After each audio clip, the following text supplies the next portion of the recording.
Amnesty International communiqué de presse ALRFR 16 novembre 2020 Côte d'Ivoire. L'usage de machettes et d'armes à feu témoigne de l'horreur des violences post-électorales. Des dizaines de personnes tuées depuis l'élection du 31 octobre. Des centaines de blessés lors d'affrontements. Des dizaines de membres de l'opposition arrêtés. Le leader de l'opposition Pascal Affi-N'Guessan détenu au secret. Les autorités en Côte d'Ivoire doivent enquêter sur l'homicide de dizaines de personnes tuées à coups de fusil, de pistolets et de machettes depuis l'élection présidentielle, a déclaré Amnesty International le 16 novembre 2020. Les témoins avec lesquels elle s'est entretenue ont raconté les scènes de violence post-électorale dans le cadre d'affrontements croissants entre des sympathisants de l'opposition et du parti au pouvoir depuis le 31 octobre. Dans certains cas, les forces de sécurité ont été submergées, incapables de faire barrage aux violences imputables aux deux camps.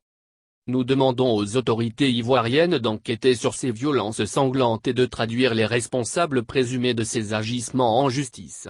L'impunité qui règne de longue date en Côte d'Ivoire offre un terreau fertile à ceux qui se livrent à des homicides et bafouent les droits humains sans craindre d'être amenés à rendre des comptes, a déclaré Samira Da, directrice pour l'Afrique de l'Ouest et l'Afrique centrale à Amnesty International. C'est la deuxième fois en 10 ans que des élections en Côte d'Ivoire sont émaillées de violence. Il faut prendre sans délai des mesures afin de protéger la population et faire clairement savoir que ces meurtres ne resteront pas impunis. Des violences ont éclaté dans plusieurs villes du pays à l'approche de l'élection présidentielle et se sont prolongées après le scrutin. Selon le Conseil national des droits de l'homme, entre le 31 octobre et le 10 novembre, le bilan s'élève à 55 morts et 282 blessés. En outre, des dizaines de membres de partis de l'opposition ont été interpellés, dont le leader Pascal Affi-N'Guessan, arrêté dans la nuit du 6 au 7 novembre. La semaine dernière, les violences se sont intensifiées dans le centre de la Côte d'Ivoire, notamment dans les villes d'Ambato, Elibou et Dakro. À Ambato, entre le 9 et le 10 novembre, une manifestation de l'opposition s'est soldée par au moins 2 morts et des dizaines de blessés, dont 5 se trouvent dans un état critique, d'après les informations reçues par Amnesty International. Selon des témoins, les sympathisants .milieu du parti au pouvoir ont attaqué les manifestants .milieu en leur jetant des pierres, ce qui a par la suite déclenché de violents affrontements à coups de machettes et de pistolets, tandis que les forces de sécurité étaient submergées. Un témoin a expliqué à Amnesty International. Ils ont commencé avec des pierres, puis des machettes et finalement on a entendu des coups de fusil, nous avons été violemment agressés, ils ont commencé à mettre le feu, à saccager et à nous tirer dessus. Les gendarmes qui se trouvaient au milieu pour disperser la foule avec des gaz lacrymogènes se sont découragés. Nous nous sommes retrouvés livrés à nous-mêmes.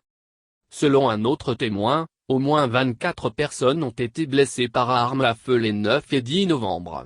5 se trouvaient dans un état critique et n'ont pas pu être évacués en raison des violences. Nous n'avons jamais vu ça. Habituellement les gens prennent des machettes, mais cette fois-ci, ils avaient tous des armes à feu, a-t-il déclaré.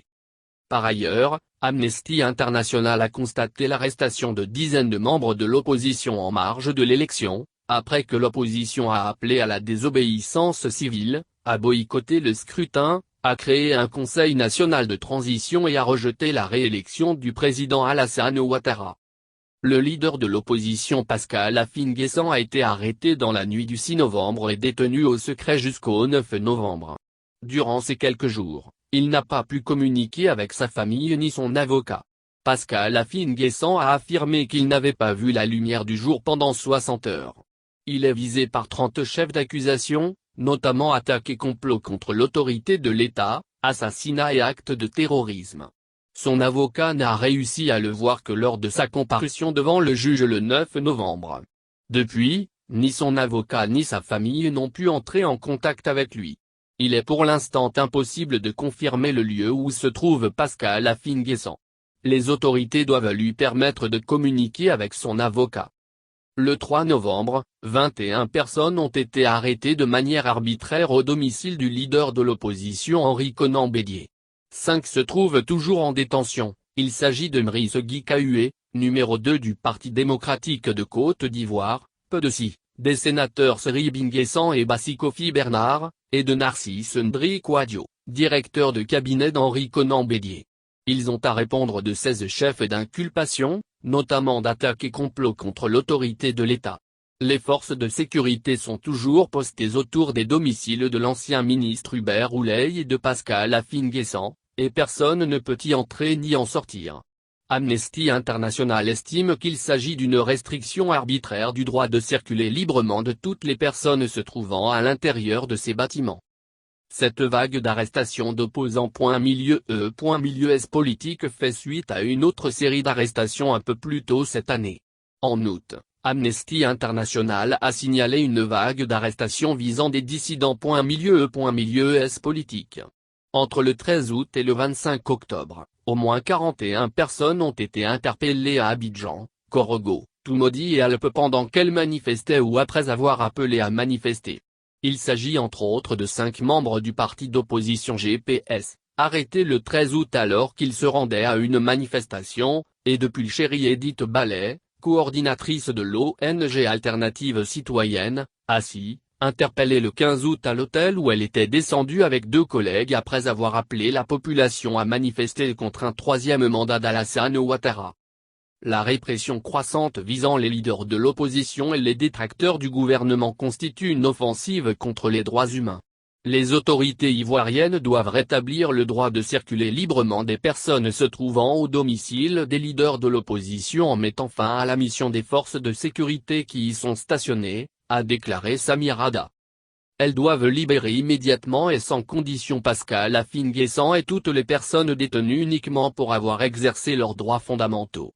Enfin, elles doivent s'engager à créer un espace où les citoyens .S peuvent exprimer librement leurs opinions et manifester pacifiquement, sans crainte d'être arrêtés, agressés ou tués.